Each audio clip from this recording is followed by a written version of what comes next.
ভোপাল তোদেরকে ঠিক কি করেছে? তাদের বিয়ে করতে কিসের আপত্তি? সে নাকি বড় বয়সের মেয়ে ছাড়া বিয়ে করবে না। যদু, ভোপালকে গিয়ে তুমি কও যে পটুর বাড়িতে আমি চাই পেয়েছিলাম সেখানে যেন সে যায়। আমার আশীর্বাদ বলে চাল ডাল জামা কাপড় সে যেন সাথে করে নিয়ে যায়। তারা আমার পরাণ রক্ষে করেছে। এরপর থেকে তাদের যেন কোনো অনটন না থাকে সংসারে। কার ঘরে জিনিসপত্র পাঠাবেন মা?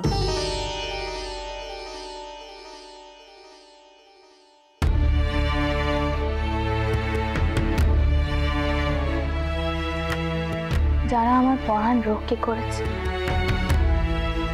তারা বড় গরিব। তাদের ঘরে একখানা অবিবাহিত মেয়েও রয়েছে।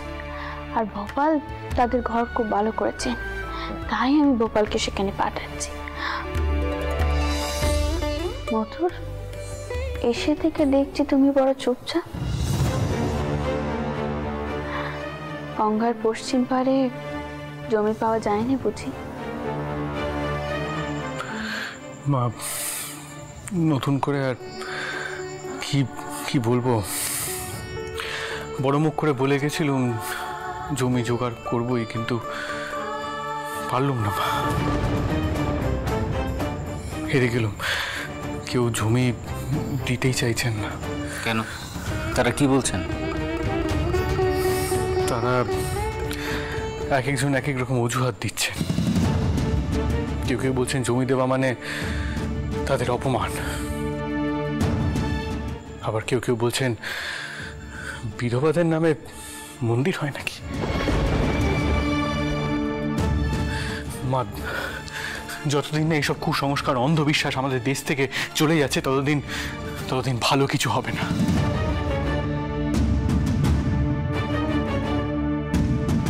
কইলে যে হবে না মতো, হয়তো মাকে প্রতিজ্ঞা করেছি আমি কিছুতেই দুর্বল হয়ে পড়বো না। মন্দির প্রতিষ্ঠা আমি করবই।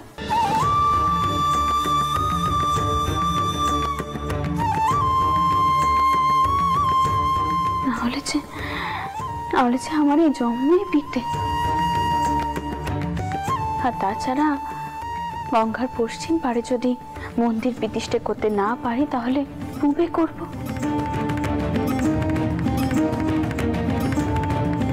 পূব পশ্চিমের কি আছে? সব জায়গায় পবিত্র। আর রামকুমার ঠাকুর তো সেই কথাই কয়েছে।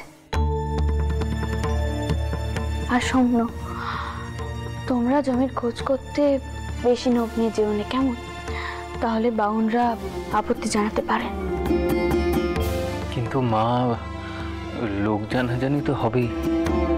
আপনি যখনই জমির খোঁজে লোক লস্কর পাঠাবেন তখন তো সবাই এমনিতেই জেনে যাবে, তাই না? গোপনে তো কিছু হবে না। ঠিকই কয়েছো বাবা। আমি সেখানে একা যাব, আর সাথে অল্প কিছু নেটে নিয়ে যাব। গঙ্গার পূব পারে এক জমিদার রয়েছে, বলরাম ঘোষ নাম। তোমাদের বাবা মশাই খুব কাছের মানুষ ছিলেন তিনি, অতি সজ্জন ব্যক্তি।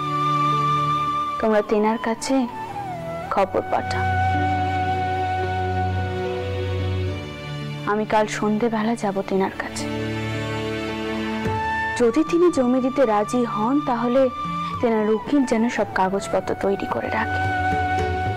আমি জমি কিনে তবেই ফিরব। আপনি কি বলছেন মা? আপনি যাবেন জমি কিনতে? আমরা তো আছি, আমরা যাবো মা। মা, এত কিছুর পরেও তুমি আবার জমি জমা নিয়ে কথাবার্তা কইছো? তুমি কোথাও যাবে না মা, আমি তোমাকে কোথাও আর যেতে দেবো না। শুনছেন? এবারে আপনার একটু ঘরে যান, মাকে এবার একটু বিশ্রাম নিতে দিন। আর সত্যি মা, এত কান্ডি কোটে যাওয়ার পরেও তোমার মাথায় জমি জমা চিন্তা ভাবনা আসছে? কি করে আসছে গো? যদু, তুমি ভোপালকে কে কও সে যেন সব জিনিসপত্র ঠিক জায়গা মতো গিয়ে দিয়ে আসে। বলে যে উনি যান। আর তুমি এবার ঘরে যাও, একটুখানি বিশ্রাম করো, যাও।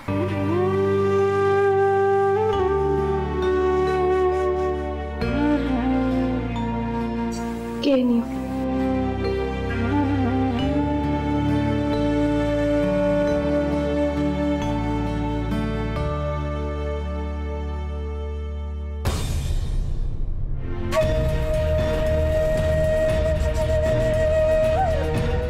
মনে হচ্ছে মা মনে মনে অন্য কিছু ভাবছেন।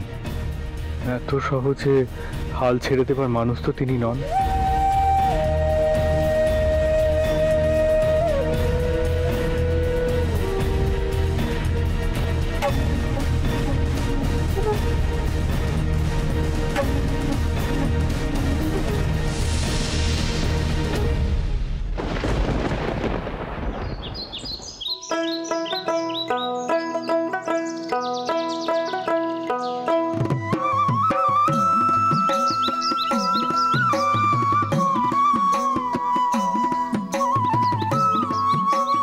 এসব কার জিনিস? আর তোমরাই বা কারা? এত জিনিসপত্র সব আমাদের ঘরে নিয়ে এলে কেন গো? আগে জানবাজারের রানীমা পাঠালেন গো দিদ ঠাকুরন। চাপা দিদি, ওদের বলো সব কিছু ভেতরে নিয়ে যেতে। দিদমা তো ভালোবেসে পাঠিয়েছেন। আর হ্যাঁ, ওদের এটাও বলে দিও যে দিদমা বলে দিয়েছেন ভবিষ্যতে কোনো কিছুর প্রয়োজন হলে যেন সংকোচ টঙ্কোচ না করে সরাসরি জানবাজারে যোগাযোগ করে। কেমন? কি দিদ ঠাকুরন? শুনলে তো দিদ ঠাকুরন, তোমাদের আর কোনো দুঃখ থাকবে না। জিনিসপত্র নিয়ে আমার আর কি হবে গো দিদি? দিদমার যতটুকু সেবা যত্ন করতে পেরেছি এই আমার জন্য ঢের। আর আমার কিচ্ছু চাইনি। আর তাছাড়া দিদমা দয়া করে যা সব পাঠিয়েছে এই দিয়ে আমাদের বছর চলে যাবে। আরে বাবা, দুটি তো পড়ান, বাপ আর বেটি, কত আর খাবো? তুমি বরং দিদমাকে আমার পেন নাম জানিও। আর কর্তাদের কও একটু বসতে, আমি ডাব কেটে এনে দিচ্ছি, একটু করে যেন মুখে দেন। আরে কি করছো? বলি তোমার মাথা গেছে নাকি গো? তেনারা কত বড় ঘরে বেটা জানো, সব রাজার মতো থাকেন। আর তুমি কিনা তাদের কইছো এখানে বসে ডাব খেতে? খাবেন না? আমার বড় ভুল হয়ে গেছে গো। আমি এক কাজ করি, দিদমার জন্য কটা ডাব পাঠিয়ে দিই। আগের বারে সে দুধ খেয়েছিলেন, ডাবও নিশ্চয়ই খাবেন। একটু ডাব খেয়েই যাই বরং। তুমি কি বলো দাদা? আমার এখন অনেক কাজ পড়ে আছে দারিকা, তুই বরং থাক, ডাব খেয়ে আয়, আমি এগোই। বলছি দাদা, ও এতবার করে বলছে, কিছু মুখে না দিয়ে গেলে কিছু মনে করবে না? দারিকা, মেয়েটা বড্ড বেশি কথা বলে। এখন ডাব খেতে বসলে এক গাদা কথা বলবে, সময় নষ্ট হয়। তুই থাক না, একজন খেলেই হবে, ওরা কিছু মনে করবে না। আমি না গেলে বাবা মশাই আবার অসুবিধায় পড়বে। চাপা দিদি, ওদের বলো সব জিনিসপত্র ভালো করে তুলে গুছিয়ে রাখতে, নইলে দিদমা আবার নানা রকম প্রশ্ন করবে। আমি চলি, আমার তাড়া আছে। ও চাপা দিদি, আর কতক্ষণ অপেক্ষা করব? আমি কিন্তু ডাব খেয়েই বাড়ি যাব। দেখেছো কান্ডি, আমি এখানে হাঁ করে দাঁড়িয়ে রয়েছি, আমি যাব আর ডাব কেটে আনবো।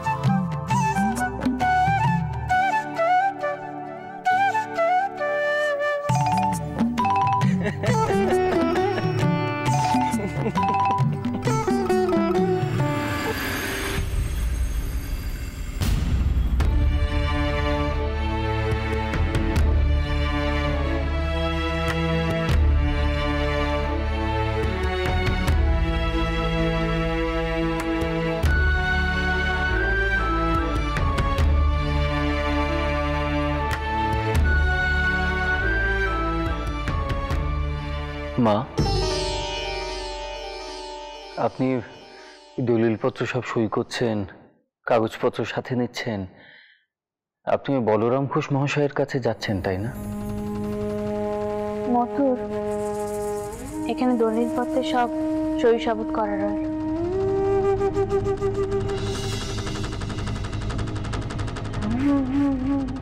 আপনি 8 মশাইয়ের প্রশ্নের উত্তর দিলেন না যে মা?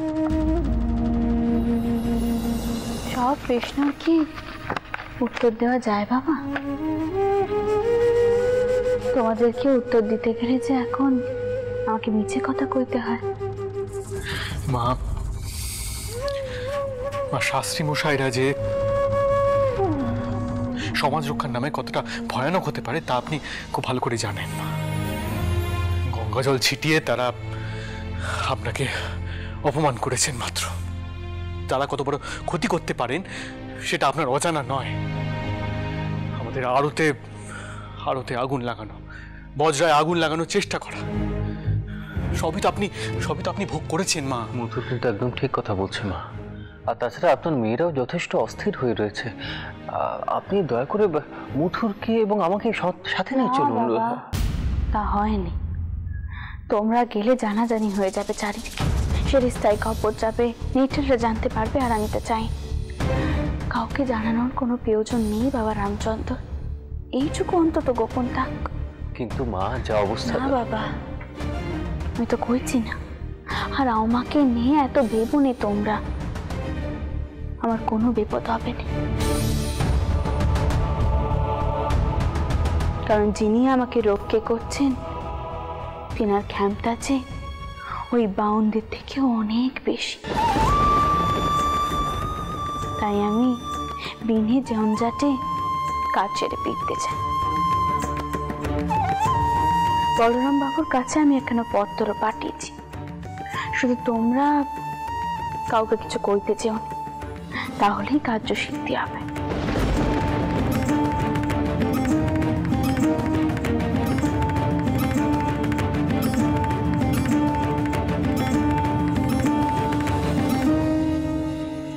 কি করা যায় বলুন তো হাটামশাই? মায়ের আদেশ পালন করা মানে তো বিপদ নিশ্চিত। আপনি বুঝতে পারছেন তো? আমি বুঝে কি করবো বলো তো মধুর? মাকে কি তার জেদ থেকে আমি একচুলো সরাতে পারবো? পারবো না। আর মাকে কোন মুখে আমি বারণ করব? মা তো প্রথম দায়িত্ব আমাদের ওপর দিয়েছিলেন। এই মন্দির স্থাপনের জন্য জমি জোগাড় করে দেওয়ার দায়িত্ব তো আমাদের ওপরে ছিল, আমরা তো সেটা করতে পারিনি। এখন মাকে আটকাবো কি করে? কি করে আটকাবো?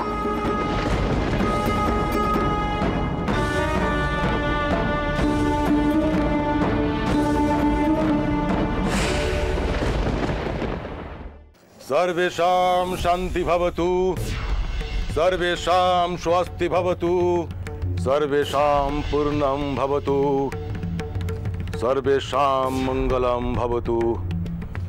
ओम शान्ति, ओम शान्ति, ओम शान्ति।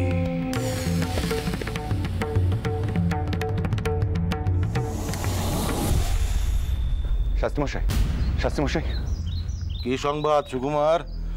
তোমাকে এমন অস্থির লাগছে কেন? আগে সংবাদ আছে। ও, তোমার সঙ্গে পরিচয় করে দিই।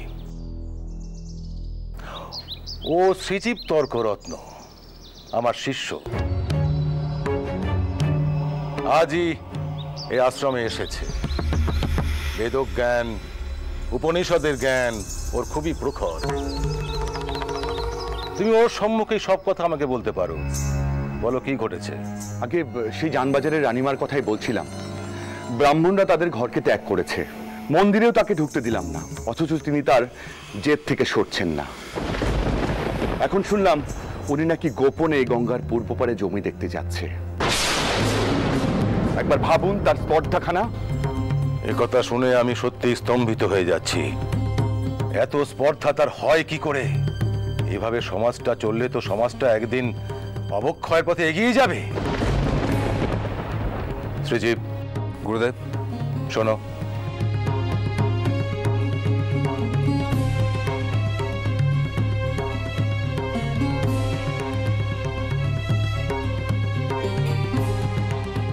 বলুন গুরুদেব। নিম্নবর্গের এক বিধবা স্ত্রীলোক চলেছে কিনা মন্দির নির্মাণ করতে।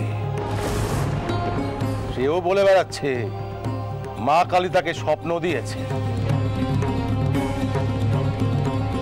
সমাজে এমন পাপাচার চলতে থাকলে তো সমাজটা একদিন ধ্বংস হয়ে যাবে। সুকুমার, তুমি সমস্ত বিষয়খানা ওকে জ্ঞাত করো। শোনো শ্রীজীব, যে কোনো মূল্যেই পাপাচার বন্ধ করতেই হবে। আপনি নিশ্চিন্তে থাকুন গুরুদেব। আপনার বিধান অমান্য করার সাহস স্পর্ধা কারোর হবে না। আমি তো কোনো বিধান দিচ্ছি না, শাস্ত্র বচন উল্লেখ করছি মাত্র। সুকুমার, তুমি সম্পূর্ণ বিষয়টা ভালো করে শ্রীজীবকে বুঝিয়ে দাও, আর তুমি খোঁজ নাও ওই মহিলা গঙ্গার পূর্ব পারে কোথায় যাচ্ছে জমির সন্ধানে। আগে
শক্তি দাও মা, আশীর্বাদ করো যেন আজই তোমার মন্দির তৈরির জন্য জমির ব্যবস্থা হয়ে যায়, আজ যেন আমাকে নিরাশে ফিরে আসতে না হয় মা।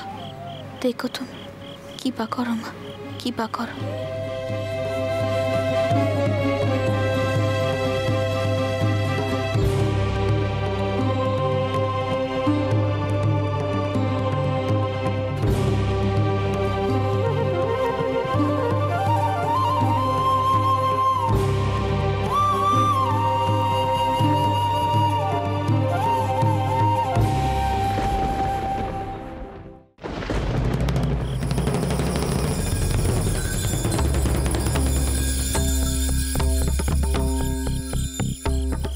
বাবু, আপনার জমিদারির সীমানা এই পর্যন্তই, তাই না?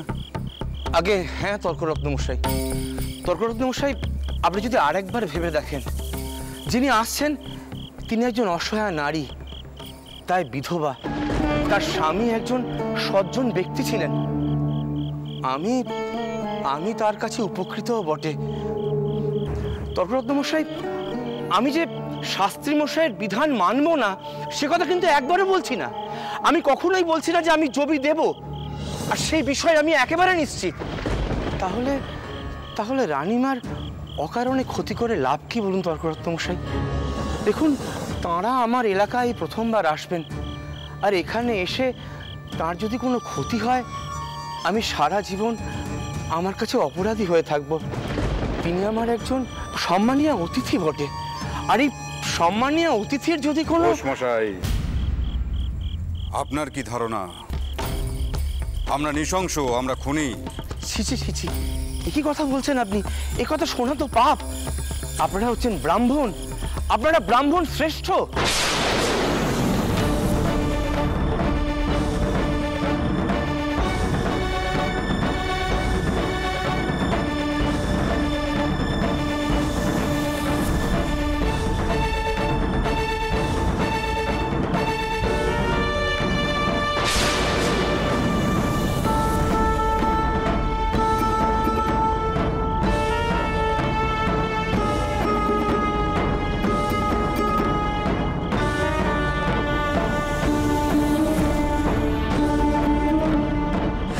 আপনি একটা সামান্য কথা কেন বুঝতে চাইছেন না? ছোট জাতের এক বিধবার যদি স্পর্ধা হয় ব্রাহ্মণদের তুচ্ছ জ্ঞান করার, তাহলে ধর্মরক্ষা হবে কি করে বলুন তো? কি মনে হয় আপনার? এমনিতেই দিকে দিকে হিন্দুরা কেরেস্তান হচ্ছে। এই মহা সংকটের সময় কেউ যদি হিন্দু হয়েও যথাচ্যাচার করে তা আমরা কখনোই কেউ মেনে নেব না।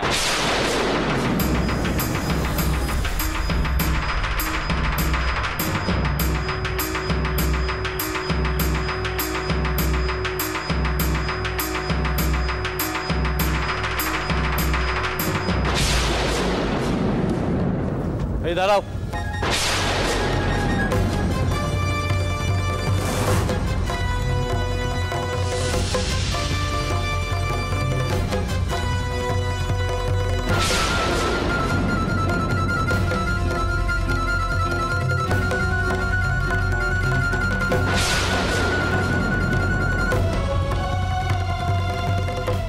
দাশরথী, আজ্ঞা রানীমা।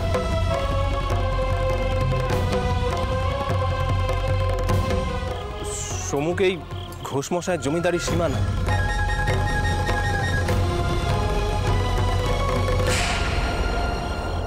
সেখানে অনেক লোক দাঁড়িয়ে আছে মশাল নিয়ে।